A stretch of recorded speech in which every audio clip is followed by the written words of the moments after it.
Hi, everyone. Welcome back to Kelly Martin Speaks. It has been a very, very long time since I have created a video on my YouTube channel.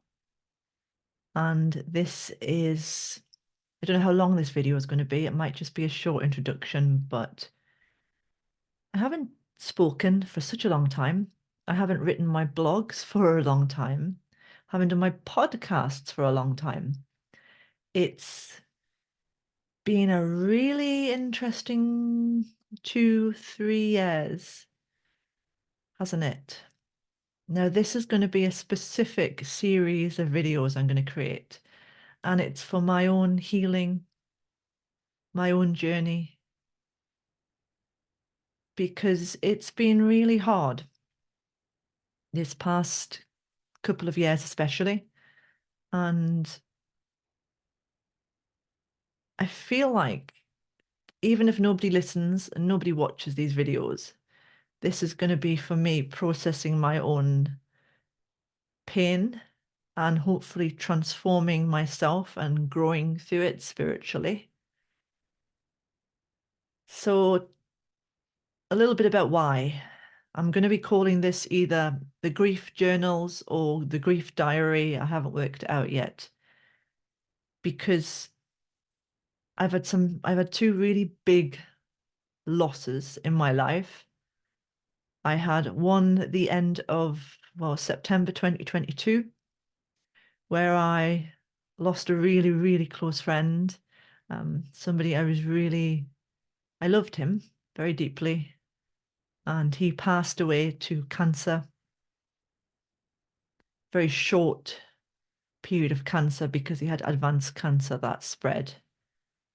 And I cared for him near the end of his life, and it broke my heart watching what he went through, and also knowing the changes that would happen from his passing, because I was part of a group, a local resistance group, to do with what was happening in the world and raising awareness about our freedoms and what we've lost and losing. And I was a big part of that. I was his right hand woman in many ways. He was the leader of our local resistance group. And I was the person who would do the agenda. I took part and helped organizing some things. I did a lot of the marketing and just grew really close to him. And it was the hardest experience of my life. It was knowing how much I loved him and knowing that he didn't have very long to live. And he was such a beautiful, bright human being. He was vibrant. He was a leader. He was a showman, but he always had a deeply spiritual side that a lot of people didn't see. He didn't show that to everybody. He was very gentle as well and very kind. He helped so many people. He was always a supporter of the underdogs. Anybody that had problems or issues, he would do what he could to raise their confidence. And he did that with me. Uh, when I first joined the group, I was very self-conscious when it come to public speaking, and he pushed me out of it. I remember the first meeting I went to, and he said, "Kelly, you've got some ideas, haven't you?" And he just put me on the spot, and no one's ever done that to me before. And I was absolutely terrified, but I did it anyway. And from that, I don't know when it happened, but a little while after that, I became sort of the person that was sitting next to him and monitoring the meetings, making sure everybody got heard as best we could, because there was a point where there was like 40, 50 of us in a room and everybody wanted to express what they wanted to express. He owned pubs, a lot of pubs in Gloucester, and we had underground parties and we had great Gatsby events, Christmas parties. We did lots. It was actually the most beautiful time of my life, and it was the most challenging for everybody because we were raising awareness on things that most people in society were against what we were raising awareness of. We got called so many names. I won't go into them, but we got wished death, brain cancer, you name it. I got named a lot of things. I even got pushed into the local newspaper because I dare express what I thought of our local MP, who was really knee deep in it all, which then went to the mainstream newspaper. I was put in the Daily Mail, my picture, my name, who I was and who I wasn't. Had some really positive feedback. Most of it was positive feedback, and they stopped the comments because it was too positive. So went through a roller coaster. It was full of high energy, and I met some beautiful people. I'd never really had a family and friends that I was close to, a tribe, and I just, because of the circumstances, we all bonded really quickly, and they became my family, and I loved being part of that. Now, when he got sick, I had to do a lot of healing because I'm a healer, as I do healing as well. Excuse me, I'm gonna have some peppermint tea. And I gave him healing every week, sometimes twice a week, sometimes 3 times a week, because he needed it. So we grew closer and closer. And I was the one that encouraged him to go to the doctors to make sure he got a diagnosis because nobody else was seeing the deterioration in him. And I really felt like he had cancer, and he did have cancer. So I went through a lot of drama, a lot of stress to do with that. His family and his friends pushed me out of caring for him, even though he specifically said I was part of his care team. He didn't want me out, he wanted me there. But they pushed me out anyway, and they ignored his wishes because I was new. I'd only known him for a year, so they probably thought, this person's after something. I was never after anything. I always just loved him and cared for him, and that was it. I got pushed out of the funeral. I couldn't go to the funeral. And apart from that, his departure kind of fractured our group in many ways. We didn't have our usual place to do our meetings at.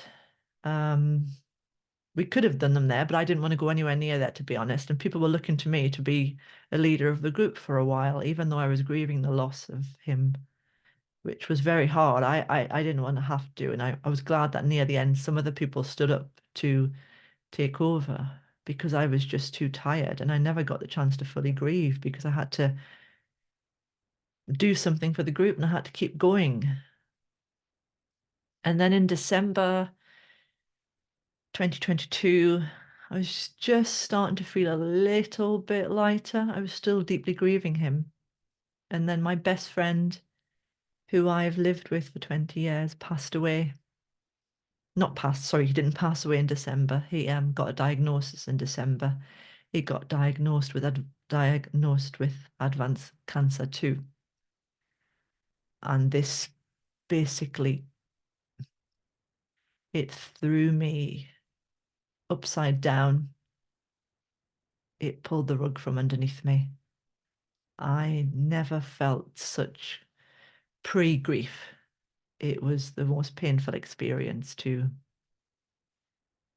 have to go through, especially after what I'd just gone through. It was like I was just starting to get myself back off the floor and I was kicked back down again. So once I got the diagnosis of that, which was really hard for me because Michael was like a husband to me. Not in the romantic sense. We did everything husband and wife would do. We lived together. We were like peas in a pod. We knew each other inside out. He had my back. I had his back. If somebody came in to shoot us, I would protect him and he would protect me. He always made me feel safe and I felt like I wasn't on my own. And if things in the outer world were hard or I felt lonely, he was always there. And we thought that he had probably at least a year, maybe more, to live. But life didn't turn out that way. In May 2023, well, the end of April, a week after my birthday, he started getting chills, temperature. He was shaking all of the time. He was in so much pain, I couldn't touch him. He was disorientated. He started hallucinating. I didn't know what sepsis was. I hope that anybody watching this looks into what sepsis is. It started where he wasn't able to go to the bathroom. and he just thought it was his prostate issue or cancer issues. He spoke to the doctor on the phone, and because doctors are stupidly in this country just not doing very many in-person appointments at that time, the doctor just said, oh, it's probably just the cancer. Didn't take a urine test, didn't take any tests. And about 3 days later, I'd been caring for him during the night and I was really tired.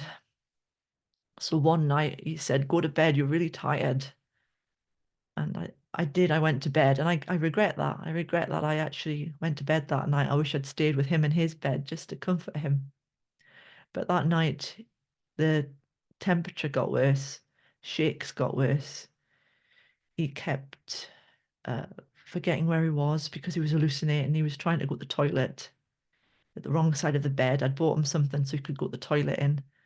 So there was urine everywhere. And he woke up the next morning and he'd not been asleep. And I went in and he hadn't told me, he hadn't called on me. And that was the hardest thing. He didn't call on me during the night because it was that bad. He didn't tell me. And I went in that morning. He was supposed to go for tests at Cheltenham Hospital, scans. But he'd been vomiting. He'd started vomiting black up and he couldn't stop vomiting. And I couldn't touch him. I couldn't move him. He was in so much pain. He wouldn't let me touch him and he was shouting. So I called the ambulance. They came and he didn't want to go to hospital because he thought when he goes to hospital, he's not going to come out. And he was right. So that morning, the ambulance came and he was taken in one of these special chairs. We went into the emergency section. They didn't tell me it was sepsis still. I didn't find out until the death certificate he had sepsis, which I thought was really bad of the hospital. So he was in there for about 4 hours in that section of the hospital, taking his vitals and doing tests and everything. And he was hallucinating again. He kept seeing things up in the ceiling. They started to give him a painkiller, I think. He kept wanting to go to the toilet and not realizing he couldn't go. They eventually fitted a catheter for him.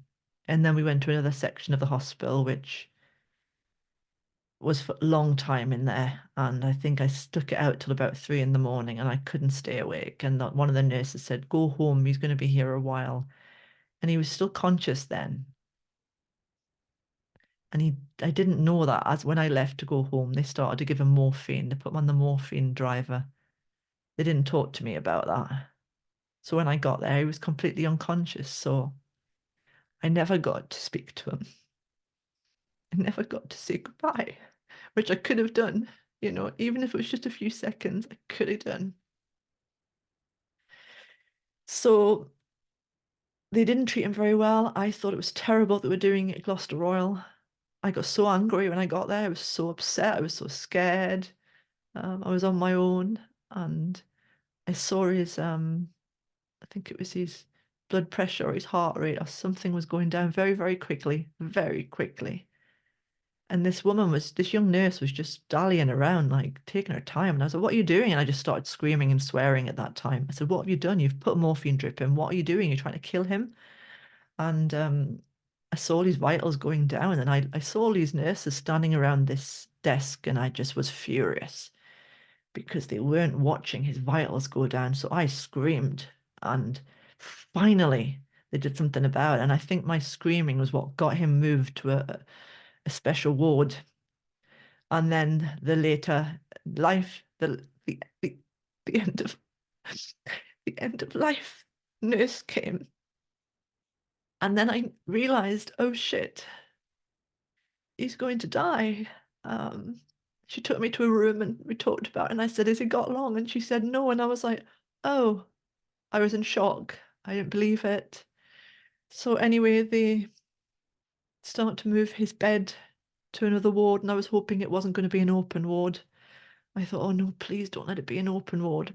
Thankfully, they took us to the acute medical unit and he had a room of his own. We had a shower, there was a shower in there and a toilet and had a big window.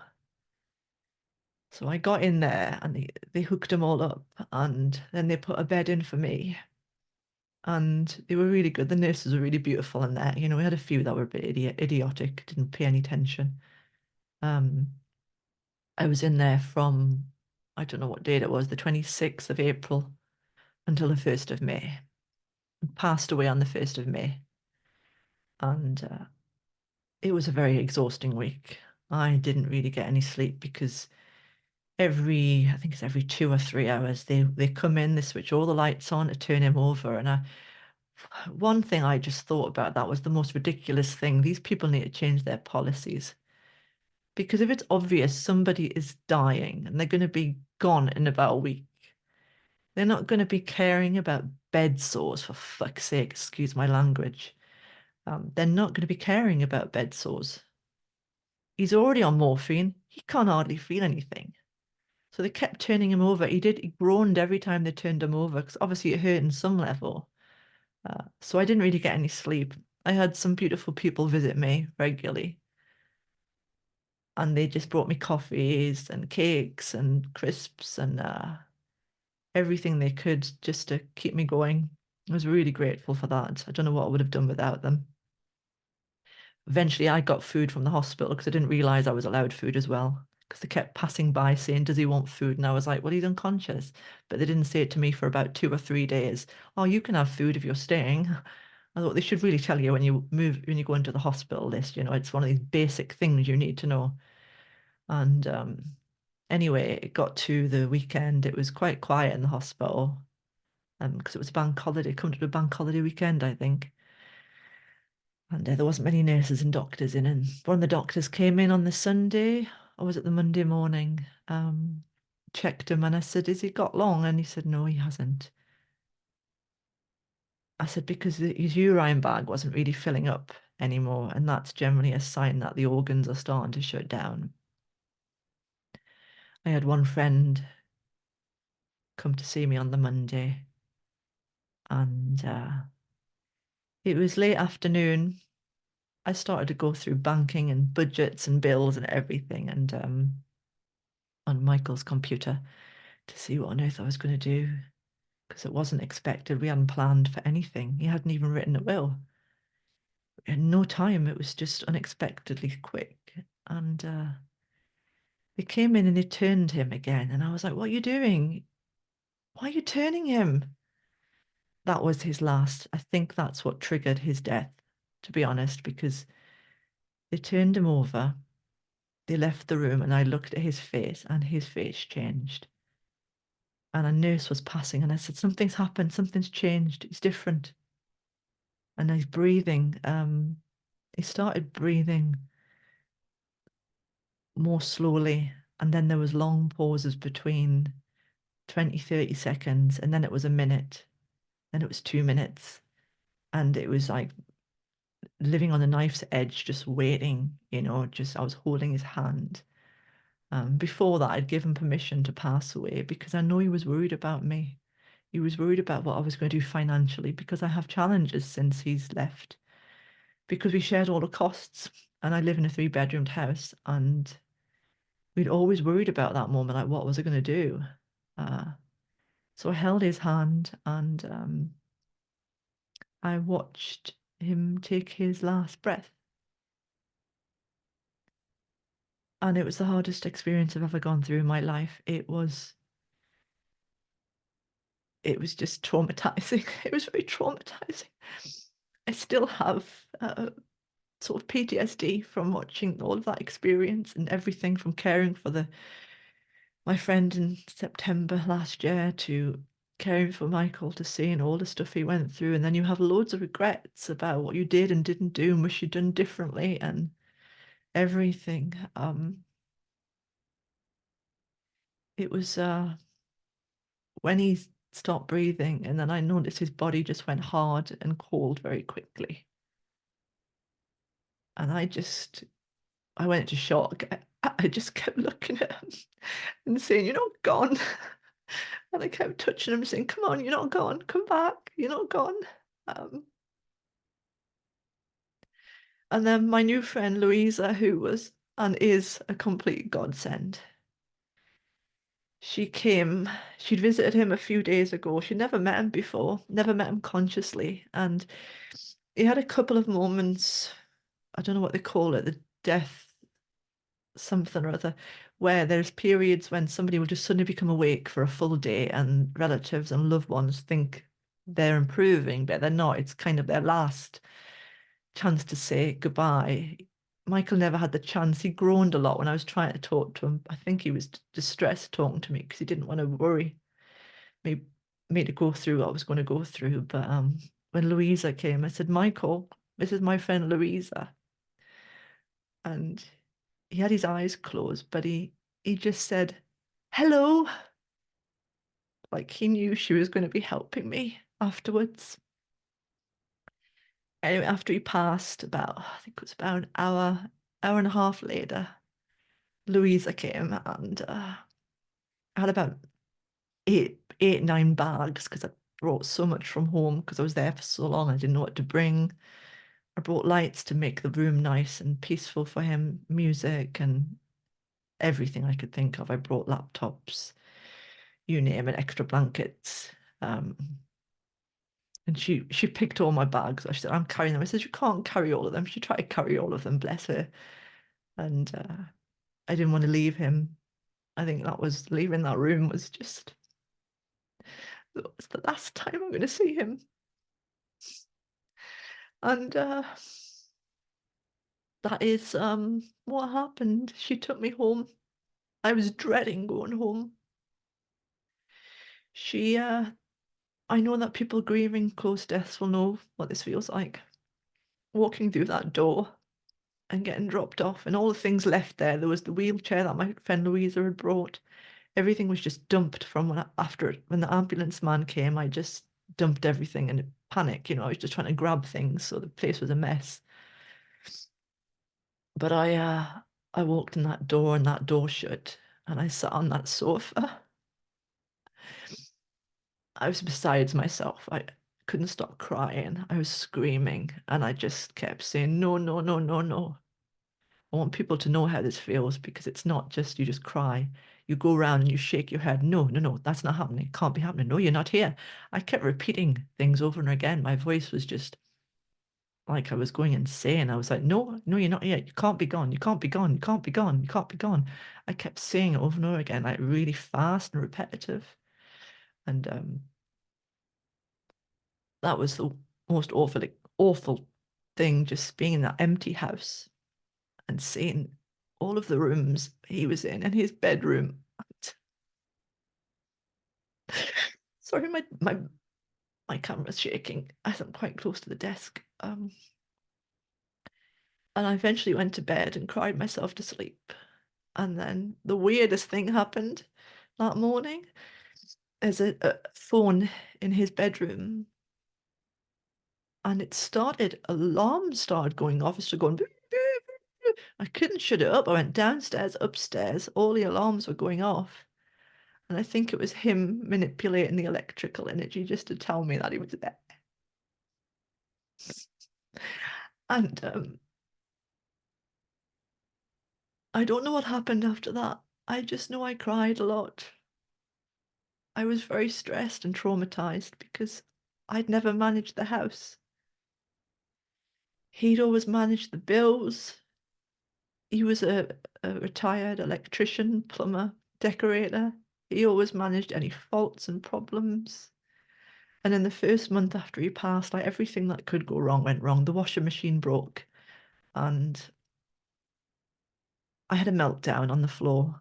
I was like a baby, like a child, just punching things and screaming because I didn't know what to do. And and then I had all of the things I had to, there should be something for people who are grieving voluntarily or something people can pay for like a low fee just to get somebody else to deal with transferring your electricity account, all of your bills accounts, contacting people. There should be something for someone. Because, if you haven't got a family with you, like some strong person in that family that's willing to do that, You're left to do it on your own when you're literally dying inside. I mean, I think everybody I spoke to on the phone, I just burst into tears. I couldn't hold it together. And then I had to go and register his death. I burst into tears there. My friend Louisa came with me, thankfully. And they're very sharp in there, they're not very calm in their voice. There was a woman, and I said, I'm not a relative. And she went, well, you can't register the death. And it was the way she said it was so blunt and sharp. And I said, but I was there. And she said, oh, okay, because you were there, you can register the death. You were a witness. So I registered the death and got all the death certificates. And his sons lived down south, and he wasn't really close to them. Hasn't seen them for a long time. They visited when he was in hospital, and that was really nice, I think, for him more than anything. Closure and sort of resolution there. Um, and over the course since May, I think I went through a period of, I cleared the house. I started clearing the house like a crazy woman for the first month. I was getting rid of clothes, uh, clearing things I didn't need or want. And months later now, I look back and think, shit, I could really do with some of that stuff. So if you're watching this and you're newly grieving, don't clear too much in the beginning. I know you have the urge to, but months down the line, you'll realize you wanted some of those things. And it was just kind of a process of trying to control things for me. It was trying to get some sense of control in a very uncertain reality. So don't do that if you can. And I went through a period where I thought, I can do this. I'm all right. I'm doing fine. Uh, but then I realized I was still crying every day. I'm still crying every day. May the 1st, he passed. And I try to do so many different things. I've sorted things out. But come the winter time, October, November this year, financial challenges start to get harder. And I start to look next year thinking I'm going to lose my house. I'm still on very much tender hooks with that. I don't know what's happening, what's going to happen in 2024. I don't know how it's going to work out, any of it. Really don't. Because of my work and things I've done, I haven't been able to get clients in as much. Um, and a lot of people have got the cost of living crisis and they're not wanting to spend on luxuries like healing and other things. So I'm having to literally live on trust and faith at the minute. I'm putting my CV out to try and look for jobs. But trying to do all of this, it's not like, people grieve, they have a job, they go back to their jobs. It's something they already know already. It's not new. But I've had to deal with every single thing I never worked on in this house. Every bill, every company, every fault, every broken thing, fences broken, you name it, sheds broken, got big holes in things, not knowing how to fix them. I don't drive, so I can't get things. I rely on other people, which I've had some help, but mainly from my friend Louisa. But most people are just, after the first month, kind of vanished. That's what I'm noticing. A lot of people can't handle being around someone who's grieving. I know I can. If somebody was grieving, I would be there for them. But a lot of people haven't experienced or allowed themselves to experience the depth of grief. I mean, everyone's going to experience it. If you lose a husband, lose a child, lose a sister or brother, father or mother that you're close to. If you're not close to them, you might not feel the depth of grief that I've felt and I'm feeling. So I've had all of the financial issues to sort out, wondering how on earth I'm going to manage while trying to grieve the loss of Michael and my friend. And just wondering how I'm going to do everything. And as the winters hit, the grief got worse. I didn't expect that. It was the season at the celebrations, the festivities, the anniversaries coming up, and it was the memories you get triggered by, the first time memories of everything. Going out on a night time alone and him not being there when I come home, going out for dinner, just going get the shopping, doing basic things that seem normal to everybody. You have memories, music, songs, everything, walking around the house and seeing things finding his writing on things, recipes, and you just burst into tears for everything. I had my hair washed at my hairdresser's last week and I burst into tears at the sink. And she asked me how I was doing because I hadn't seen her since June, and I just cried while she was washing my hair. This is the thing that most people can't handle, and most people have got their own stuff going on. During this time, I could have done with more friends that were actually there for me. Friends that didn't just say, think positive or move forward or psychoanalyzed me or expected me grieving in a certain way, expect me to do anything other than what I'm doing.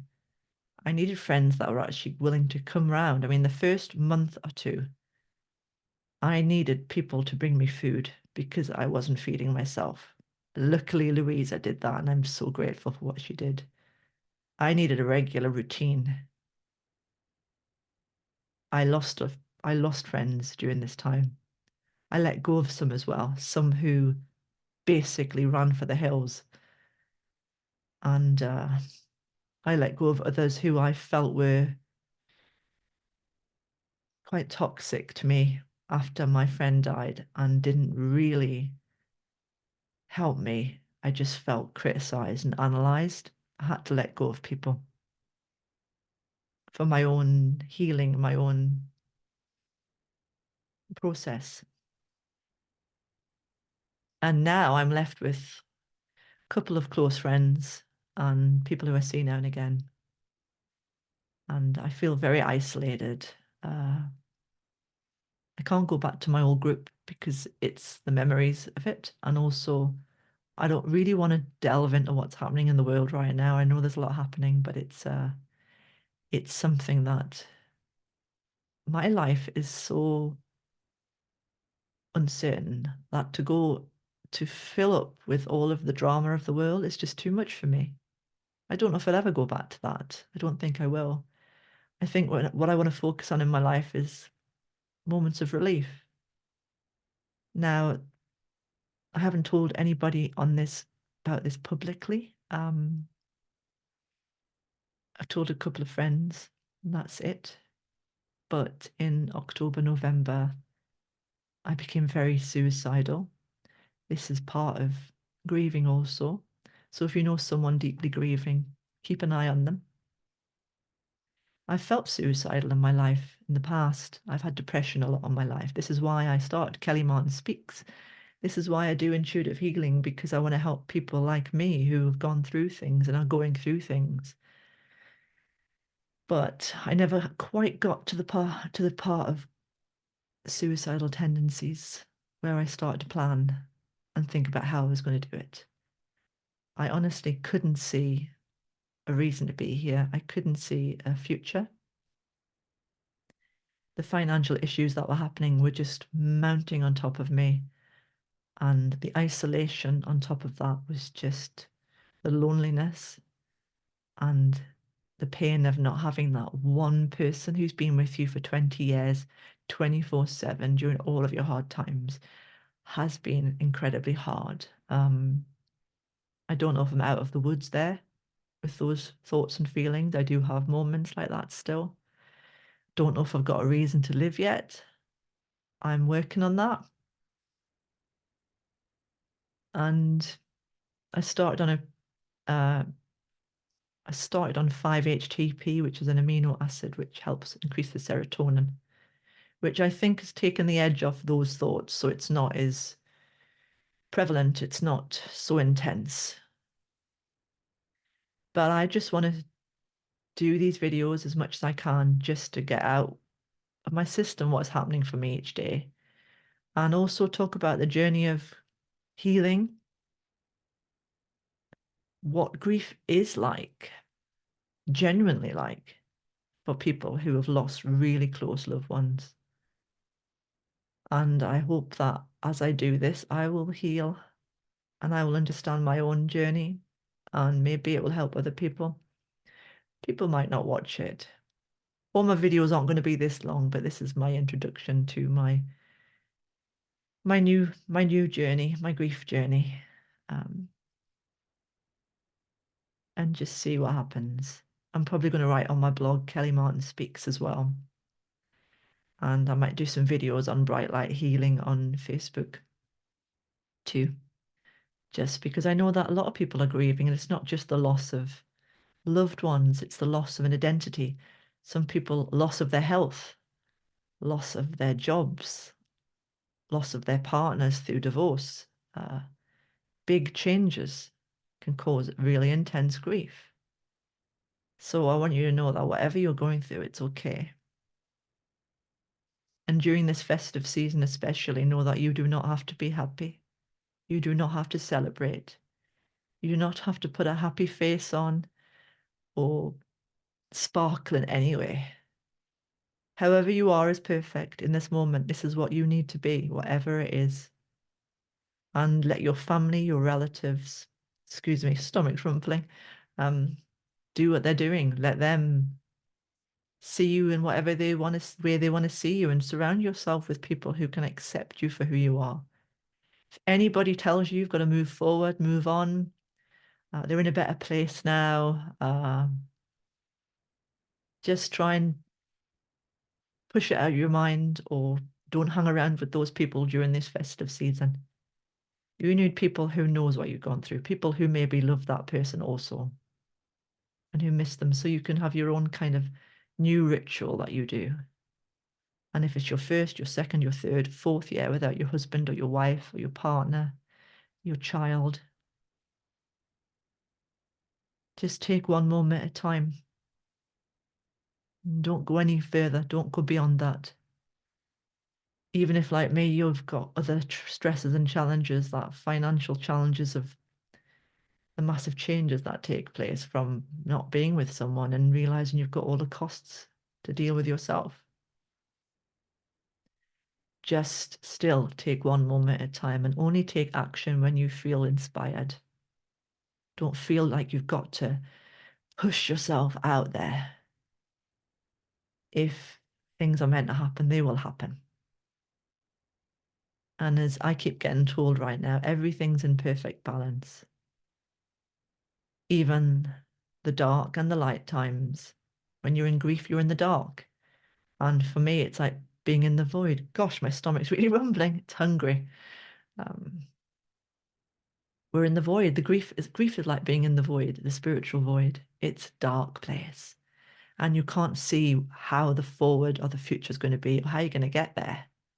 You can't see when you're going to feel better. You don't know how the things that used to love are ever going to feel joyful to you again. I mean, I look at things that used to make me feel laugh, and I hardly laugh now. Things that used to make me feel lighter, and it's grief is like a big cloud, a big lump of heavy, heavy goop that just sort of rests in your stomach and in your heart, and it can rest in your throat. And grief can also help affect your health. I mean, at one point I had like tension in my jaw all the time. So I was obviously tensing up and clenching my teeth as I was sleeping. It's eased up now since I had some healing from somebody. But I had so many different health issues that have come up, and it can happen. So I think I've spoken forever now, and I just hope this is recorded properly. And I just want to say from my heart to yours, I wish you well during this season, and just give yourself as much time, space, love as you can. And don't worry about crying all of the time at the drop of a hat. And don't worry if you're just numb, you just feel you're flatlining. Don't worry about that either. Or you're just angry all the time. Don't worry, it's all natural. It is part of this journey. It's not a linear journey where you like anger, grief, shock. It can go, you can go from one to the other and back again. It's not I think it's Elizabeth Kubler-Ross's, stages of grief. Yeah, those stages happen, but they're not in step 1 to step 5. They're like all of them at once. You can have them all at once. It's not one way or the other. So thank you for watching and listening if you have done. And I hope you keep with my journey, and let's see how I am this time come the summer of 2024, and check in on that. So my love to you, and take care for the season.